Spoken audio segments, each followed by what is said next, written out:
രാഹുൽ മാങ്കൂട്ടത്തിന്റെ കേസിൽ സമൂഹ മാധ്യമങ്ങളിലൂടെ ഇരയെ അധിക്ഷേപിച്ചു. രാഹുൽ ഈശ്വരാണ് ഈ അധിക്ഷേപം നടത്തിയത്. കൂടാതെ സന്ദീപ് വാര്യർ എന്ന് പറയുന്ന കോൺഗ്രസ് നേതാവ് അധിക്ഷേപം നടത്തി.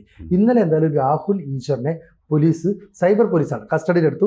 ഏതാണ്ട് ഇന്ന് മജിസ്ട്രേറ്റിന് മുമ്പിൽ ഹാജരാക്കി അറസ്റ്റ് ചെയ്യാനാണ് സാധ്യത. അപ്പോൾ രാഹുൽ ഈശ്വർ ചെയ്തത് ഗുരുതരമായ കുറ്റമാണെന്നാണ് പോലീസ് പറയുന്നത്. പക്ഷെ രാഹുൽ ഈശ്വർ പറയുന്നത് ഞാനല്ല ആ ഇരയുടെ ചിത്രം വെളിപ്പെടുത്തിയെന്ന് പറയുന്നു. ഇത് തന്നെയാണ് നമ്മുടെ സന്ദീപ് വാര്യരും പറഞ്ഞത്. എൻ്റെ ഫേസ്ബുക്ക് പോസ്റ്റിലൂടെ ഞാനല്ല ഇത് പ്രസിദ്ധപ്പെടുത്തിയെന്ന് പറയുന്നു. സത്യത്തിൽ ഇത്തരത്തിൽ ഇരകളെ ജനങ്ങൾക്ക് മുമ്പിൽ പരിചയപ്പെടുത്തുന്ന രീതിയിൽ ആരെങ്കിലും പ്രവർത്തിച്ചാൽ അതൊരു നല്ല പ്രവണതയാണോ? തീർച്ചയായിട്ടും അല്ല. ഇങ്ങനെയുള്ള അതിജീവിതകളായിട്ട് അറിയപ്പെടുന്ന ആൾക്കാർ കോടതി അങ്ങനെ കരുതുന്നിടത്തോളം, അല്ലാന്ന് തെളിയിക്കുന്നിടത്തോളം ആ പേരുകൾ, അവരുടെ പേരുകളും അതുപോലെ തന്നെ ഫോട്ടോകളും പ്രസിദ്ധീകരിക്കാൻ പാടില്ല എന്നുള്ളത് നിയമം തന്നെയാണ്. അപ്പോൾ നിയമവിരുദ്ധമായിട്ട് സൈബർ ഇടങ്ങളിൽ പ്രവർത്തിച്ചിട്ടുണ്ടെങ്കിൽ അത് തെറ്റ് തന്നെയാണ്. അതേസമയം തന്നെ സ്വന്തം അഭിപ്രായം അദ്ദേഹം സൈബർ ഇടങ്ങളിൽ പറഞ്ഞിട്ടുണ്ടെങ്കിൽ ഈ പെൺകുട്ടി അതിജീവിതയൊന്നുമല്ല, ശരിയായിട്ടുള്ള രീതിയിലല്ല പ്രവർത്തിച്ചിട്ടുള്ളത്. അയാളെ ഈ ഒരു കേസിലേക്ക് വലിച്ചിഴയ്ക്കുകയായിരുന്നു, ചതിയായിരുന്നു, സ്വന്തം ഭർത്താവിനെ പോലും വഞ്ചിച്ചു എന്നൊക്കെ പറയുന്നിടത്ത് ഒരു തെറ്റുമില്ല. അത് ഇന്ത്യയുടെ ഭരണഘടന നമുക്ക് നൽകുന്ന, പത്രപ്രവർത്തകർക്ക് എന്ന് മാത്രമല്ല സാധാരണ ജനങ്ങൾക്കും നൽകുന്ന ആർട്ടിക്കിൾ 19(1)(a എന്ന് പറയുന്ന വകുപ്പിൻ്റെ ഒരു പ്രയോഗം മാത്രമാണ്.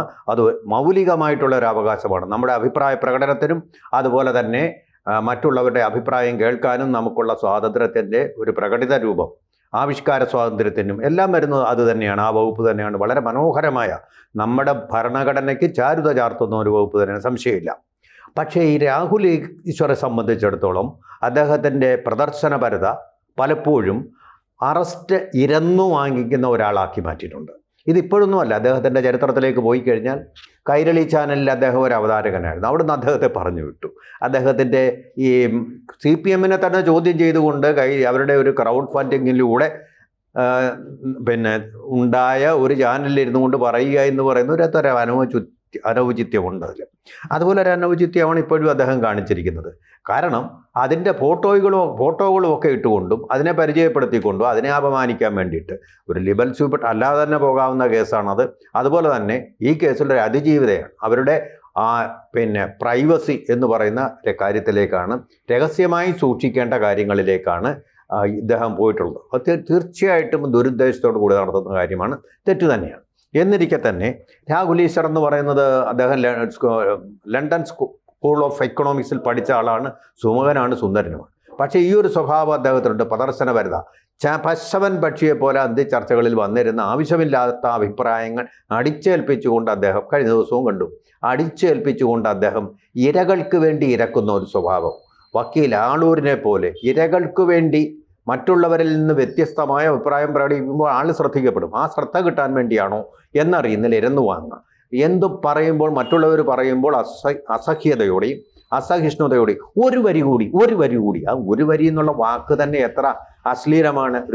അദ്ദേഹം സംസാരിക്കുന്നത് ഒരു TV ചാനലിലാണ്. അവിടെ വരി എന്നുള്ള വാക്കിനൊരു പ്രസക്തിയില്ല. വരി എന്ന് പറയുന്നത് നമ്മൾ വരമൊഴിയായിട്ട് എഴുതുന്ന കാര്യങ്ങളിലാണ് ഈ വരി എന്നുള്ള വാക്ക് തന്നെ വരുന്നത്. അവിടെ ഒരു വാക്യം പറയുക, എപ്പോഴും അദ്ദേഹം ഉപയോഗിക്കുന്ന വാക്ക് അതൊരു ക്ലീഷയായിട്ടുണ്ട്, ഒരു അശ്ലീലവുമായിട്ടുണ്ട്. ഒരു വരി കൂടി എന്ന് പറഞ്ഞ് അദ്ദേഹം ശരിക്ക് പറഞ്ഞു കഴിഞ്ഞാൽ ജനങ്ങളുടെ ഒരു വെറുപ്പ് അല്ലെങ്കിൽ ഒരു വിദ്വേഷം, ഒരു നോസിയ എന്ന് തന്നെ പറയാവുന്ന വമനേച്ഛ ഉളവാക്കുന്ന തരത്തിലുള്ള ഒരു തരം അടിച്ചേൽപ്പിക്കൽ അദ്ദേഹം നടക്കുന്നുണ്ട്. ഒരു ചർച്ചയിൽ ഒരിക്കലും പഠിത്തം ശരിയാണ്, ഇംഗ്ലീഷ് നന്നായിട്ട് സംസാരിക്കും, മലയാളവും നന്നായിട്ട് സംസാരിക്കും, കാര്യങ്ങളൊക്കെ ശരിയാണ്. അദ്ദേഹത്തിൻ്റെ ഭാര്യയായിട്ടുള്ള ഒരു ആങ്കറാണ്, അവരും അറിയപ്പെടുന്ന ഒരാളും കാണുന്നത്, ദീപ രാഹുൽ ഈശ്വർ എന്ന് പറഞ്ഞിരിക്കുന്നു. ഭർത്താവ് ഒരു തെറ്റും ചെയ്തിട്ടില്ല. പക്ഷേ ചെയ്ത തെറ്റിൻ്റെ വ്യാപ്തി മനസ്സിലാക്കിയിട്ടില്ല. അറിയാതെ പോലും നമ്മളിത് പറഞ്ഞു കഴിഞ്ഞാൽ ഇതൊരു കുറ്റം തന്നെയാണ്. അറിയാത്ത ആളൊന്നും ആയിരിക്കില്ലല്ലോ രാഹുൽ ഈശ്വർ. അപ്പോൾ വില കൊടുത്തു വാങ്ങിയ ഒരു അറസ്റ്റാണിത്. ഇന്നലെ കസ്റ്റഡിയിലെടുത്ത് ചോദ്യം ചെയ്തു, ഇപ്പോൾ അറസ്റ്റിലായിട്ടുണ്ട്. ഇന്ന് മജിസ്ട്രേറ്റ്, നമ്മളിപ്പോൾ സംസാരിക്കുന്ന ദിവസം മജിസ്ട്രേറ്റിൻ്റെ മുമ്പാകെ പ്രൊഡ്യൂസ് ചെയ്ത് ബാക്കി കാര്യങ്ങൾ തീരുമാനിക്കും. രാഹുൽ ഈശ്വർ ഈ ചാനൽ ചർച്ചയിൽ പങ്കെടുക്കുമ്പോൾ സഹ പാനലിസ്റ്റുകളൊക്കെ പറയുന്നുണ്ട്, രാഹുൽ നിങ്ങൾ അതിർവരമ്പുകൾ ലംഘിക്കുന്നുണ്ട്, നിങ്ങൾ ഇരയെ മനസ്സിലാകുന്ന രീതിയിൽ സംസാരിക്കരുത്. അപ്പോഴൊക്കെ രാഹുൽ ഈശ്വർ പറയുന്നല്ലേ, സന്ദീപ് വാര്യർ പറയുന്ന നിലപാട്, ഞാൻ അവരുടെയൊക്കെ കല്യാണത്തിൽ പങ്കെടുത്തിട്ടുണ്ട്, ശരിയായിരിക്കാം, പങ്കെടുത്തിട്ടുണ്ടാകാം, ഇല്ലായിരിക്കാം. പക്ഷേ അത് ഇതാരാണ് എന്ന് പൊതുസമൂഹത്തിന് അറിയാൻ വയ്യാത്ത ഒരു സാഹചര്യമുണ്ട്. അങ്ങനെ തന്നെ നിൽക്കട്ടെ, കാരണം പരാതിക്കാരിയാണ്. അപ്പൊ രാഹുൽ ഈശ്വർ എന്ന് ഈ ഇവിടെ ന്യായീകരിക്കാൻ ശ്രമിക്കുന്ന ആരെയാണ്? രാഹുൽ മാങ്കൂട്ടത്തിലെ. ഈ രാഹുൽ മാങ്കൂട്ടം എവിടെയാണെന്ന് പോലും അറിയത്തില്ല. രാഹുൽ മാങ്കൂട്ടം ഒളിവിലാണോ, അയാൾ വഞ്ചിയൂർ കോടതിയിൽ അഭിഭാഷകന്റെ അടുത്ത് വന്ന് വക്കാലത്ത് ഒപ്പിട്ട് നൽകിയോ, ഇക്കാര്യങ്ങളൊന്നും അറിയാതിരിക്കുമ്പോഴാണ് ആ വ്യക്തിക്ക് വേണ്ടി രാഹുൽ ഈശ്വർ ഇത്രയും കിടന്ന് കഷ്ടപ്പെടുന്നത്. അപ്പൊ ശരിക്കും പറഞ്ഞാൽ പണി ഇരുന്ന് വാങ്ങുക എന്ന് പറയുന്ന ഒരു സമീപനമാണ് രാഹുൽ ഈശ്വറിന്റെ ഭാഗത്തുനിന്ന് ഉണ്ടായത്. നമുക്ക് ന്യായീകരിക്കാം, രാഹുൽ ഈശ്വർ പറയുന്നത് ശരിയായിരിക്കാം, പക്ഷെ അതൊക്കെ തന്നെ നിയമവ്യവസ്ഥയിലൂടെ കടന്നുപോയി അതിന് ശേഷം കോടതി അത് സംബന്ധിച്ചൊരു വിധി പുറപ്പെടുവിക്കുമ്പോഴാണ് അതിനെ നിയമമായിട്ടോ അല്ലെങ്കിൽ അതിനെ പൊതുസമൂഹം അംഗീകരിക്കുന്നത്. അപ്പൊ അതുവരെ ഇരയെ ഒരു കാരണവശാലും മനസ്സിലാക്കുന്ന രീതിയിൽ പോകരുത്.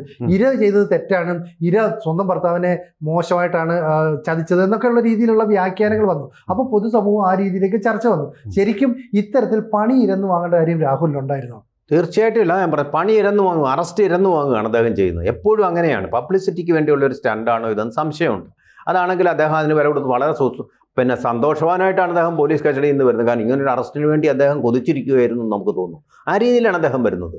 കാരണം അതിൻ്റെ ഒരു വിജയമായിട്ട് അദ്ദേഹം കാണുന്നു. പക്ഷേ നിയമം, ഭരണഘടന വരയ്ക്കുന്ന ലക്ഷ്മണ രേഖകൾ മറികടന്നുകൊണ്ട് നിങ്ങളത് ചെയ്യുമ്പോൾ അതൊരു തെറ്റ് തന്നെയാണ്. നിങ്ങളെ ആരും അതിനെ പ്രശംസിക്കുകയില്ല. എന്നിരിക്കെ തന്നെ ഇതിലെ ഒന്നാം പ്രതി എന്ന് പറയുന്ന അഡ്വക്കേറ്റ് ദീപ ജോസഫാണ്. അഡ്വക്കേറ്റ് ദീപ ജോസഫാണ്, അല്ല രഞ്ജിത പുളിക്കനാണ്. ദീപ ജോസഫ് ഇതിൽ പ്രതികളാണ്. ഇവരെല്ലാം പ്രതികളാണ്. ഇവരെല്ലാം സമാനമായ രീതിയിൽ മാജിസ്ട്രേറ്റിന്റെ മുമ്പാകെ കസ്റ്റഡിയിൽ. രഞ്ജിത പുളിക്കൻ എന്ന് പറയുന്നത് യൂത്ത് കോൺഗ്രസിന്റെ പത്തനംതിട്ട ജില്ലാ സെക്രട്ടറി.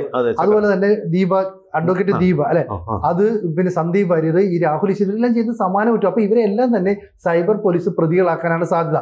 സൈബർ പോലീസ് പ്രതികളാക്കി കഴിഞ്ഞാൽ ഇവരും ഈ പറയുന്ന രാഹുൽ ഈശ്വറിനെ പോലെ പ്രതികളുടെ പട്ടികയിലേക്ക് വരികയല്ലേ ചെയ്യുന്നത്. ശരിക്കും പറഞ്ഞാൽ ഇത്തരത്തിലുള്ള കാര്യങ്ങൾ ചെയ്യുമ്പോൾ കുറച്ചുകൂടി സമൂഹത്തിനെ ബാധിക്കാത്ത രീതിയിൽ അല്ലെങ്കിൽ കുറച്ചുകൂടെ ഒരു സൂക്ഷ്മതയോടുകൂടി അഭിപ്രായ പ്രകടനങ്ങൾ നടത്തേണ്ടതല്ലേ. ഇവരൊക്കെ പൊതുസമൂഹത്തിൽ ജീവിക്കുന്ന ആൾക്കാരും അല്ലെങ്കിൽ സമൂഹത്തിൽ അറിയപ്പെടുന്ന ആൾക്കാരും പൊതുപ്രവർത്തകരും ഒക്കെയാണ്. അപ്പൊ പൊതുപ്രവർത്തകർ കാണിക്കേണ്ട സാമാന്യ മര്യാദകൾ ഇവരെന്താ പാലിക്കാത്തത്? സൈബർ ഇടങ്ങളിൽ ചന്ത പോലെയാണ്. മെയിൻ ചന്തയേക്കാൾ കഷ്ടമാണ്. മെയിൻ ചന്തയിൽ അതിനേക്കാൾ സംസ്കാരമുണ്ട്. ഒച്ചയും ബഹളവും ബന്ധിച്ച് വ്യൂവർഷിപ്പ് കൂട്ടുക, റേറ്റിംഗ് കൂട്ടുക, ഏറ്റവും ലൈക്കുകൾ കൂട്ടുക എന്നുള്ള ഒരു ഇടത്തിലേക്ക് പോയിട്ടുണ്ട്. അപ്പോൾ പലപ്പോഴും നമ്മൾ ഈ ലക്ഷ്മണ രേഖകൾ മറികടന്നുകൊണ്ടാണ് അതിന് പോകുന്നത്. നമ്മളിപ്പോൾ ഇമേജ് എടുക്കാൻ പോകുമ്പോൾ, സെൽഫി എടുക്കാൻ പോകുമ്പോൾ വളരെ റിസ്ക് എടുത്തുകൊണ്ടാണ് പോകുന്നത്. തെല്ലത്ത് നിന്നുകൊണ്ട് എടുത്തുകൊണ്ട് മറ്റുള്ളവരെ എല്ലാം ആകർഷിക്കാനും ഒന്ന് ഞെട്ടിപ്പിക്കാനും വേണ്ടിയുള്ള ശ്രമങ്ങൾ നടത്താറുണ്ടല്ലോ. ചിലപ്പോൾ മരണത്തിൽ തന്നെ കലാശിക്കും. അതുപോലെ തന്നെ ഒരു അപകടത്തിലേക്കാണ് ഇപ്പോൾ ഈ നമ്മുടെ രാഹുൽ ഈശ്വർ വീണിട്ടുള്ളത്. ഈ രാഹുൽമാരെല്ലാം ഇങ്ങനെയായി പോയത് എന്താണെന്ന് നമ്മളെ ചിന്തിപ്പിക്കും, തമാശയായിട്ടെങ്കിലും ചിന്തിപ്പിക്കുന്ന ഒരു കാര്യമാണിത്.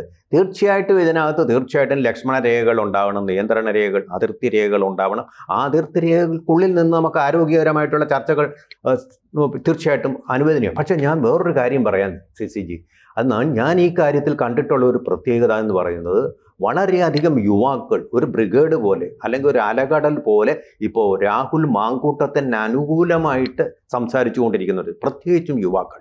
നമ്മളെ ഞെട്ടിപ്പിക്കുന്ന ഒരു കാര്യമാണ്. രാഹുൽ അനുകൂല വാദങ്ങളുമായി രാഷ്ട്രീയത്തിനപ്പുറം യുവാക്കളുടേതായിട്ടുള്ള വൻ നിര ഇപ്പോൾ അങ്ങ് രൂപപ്പെട്ടിരിക്കുന്നു. മാറിയ കാലത്തിൻ്റെയും പരിസ്ഥിതിയുടെയും ആണോ എന്ന് നമുക്കറിയത്തില്ല. ഇങ്ങനെയുള്ള പ്രസ്ഥാനങ്ങൾ വരുന്നുണ്ട്. കേരളത്തിൽ തന്നെ ഒരു മെൻസ് അസോസിയേഷൻ ഉണ്ട്. അവർ അതിഭയങ്കരമായിട്ട് രാഹുൽ ഈശ്വറിനെ അല്ല, രാഹുൽ മാങ്കൂട്ടത്തലിനെ ഇങ്ങനെ പുകഴ്ത്തിക്കൊണ്ടിരിക്കുകയാണ്. പെൺകുട്ടിയുടെ തെറ്റുകൾ പറഞ്ഞുകൊണ്ടിരിക്കുകയാണ്. പേര് പറയാത്തടത്തോളം, ചിത്രം വരാത്തടത്തോളം അങ്ങനെയൊക്കെ നമ്മുടെ ഭരണഘടന അനുവദിക്കുന്നുണ്ട്. പക്ഷേ ഈ ഒരു പ്രതിഭാസവും നമ്മൾ കണ്ടില്ലെന്ന് നടിക്കാൻ പറ്റുകയില്ല. വൻ തോതിലുള്ള സപ്പോർട്ട് ഇപ്പോൾ രാഹുൽ മാങ്കൂട്ടത്തലിന് ഇതിനെല്ലാം പുറമെ വന്നിരിക്കുകയാണ്. അദ്ദേഹത്തിനെ ആ പെൺകുട്ടി ചതിച്ചിരിക്കുകയാണെന്ന് പറയുന്നുണ്ട്. അതുപോലെ തന്നെ ഇപ്പോൾ പുതിയൊരു വാക്ക് എന്ന് പറയുന്നത്, ഇല മുള്ളിൽ വീണാലും മുള്ളിലയിൽ വീണാലും ഇലയ്ക്കാണ് പരിക്കെന്ന് പറയുന്നത്. ഈ ഇല എന്ന് പറയുന്നത് ആണാണെന്നൊരു സങ്കല്പത്തിലേക്കും മെൻസ് അസോസിയേഷൻ പോലുള്ള സംഘടനകൾ ഇപ്പോൾ വന്നുകൊണ്ടിരിക്കുന്നത്. അത് വലിയൊരു മാറ്റമാണ്. മാനസിക തലത്തിലും സൈബർ തലത്തിലും വലിയൊരു മാറ്റത്തിലേക്കാണ് അത് വന്നുകൊണ്ടിരിക്കുന്നത്. നമ്മളെ ശ്രദ്ധിച്ച് നിരീക്ഷിച്ചാൽ അത് മനസ്സിലാവും. അങ്ങനെ ഒരു ട്രാൻസ്ഫോർമേഷൻ ഉണ്ടായി കഴിഞ്ഞിട്ടുണ്ട്. കാരണം ലോകത്തെമ്പാടുമുണ്ട്. കാരണം ഈ ഫെമിനിസം അങ്ങോട്ട് വളർന്നു വന്ന് അതിനനുകൂലമായിട്ടുള്ള നിയമങ്ങളുടെ പല്ലുകൾ കൂടുകയും പല പുരുഷന്മാരും അതിൻ്റെ ദുരുപയോഗമുള്ള ഇരകളാവുകയും ചെയ്ത സന്ദർഭങ്ങളുണ്ട്. അതിനെതിരെ ഒരു കൗണ്ടർ എന്നുള്ള നിലയിൽ ഒരു പ്രസ്ഥാനം ലോകമാസകലമുണ്ട്. അത് നമുക്കതിന് പോകാൻ സമയമില്ല. അങ്ങനെ ഒരു പ്രസ്ഥാനമായിട്ട് ഇത് വരുന്നുണ്ട്.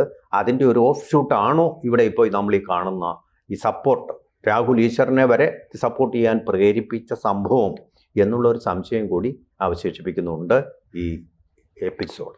കൂടുതൽ വാർത്തകളും വിശേഷങ്ങളും നിങ്ങളിലേക്ക് എത്താൻ ABC മലയാളം സബ്സ്ക്രൈബ് ചെയ്യുക, ബെൽ ബട്ടണും അമർത്തുക.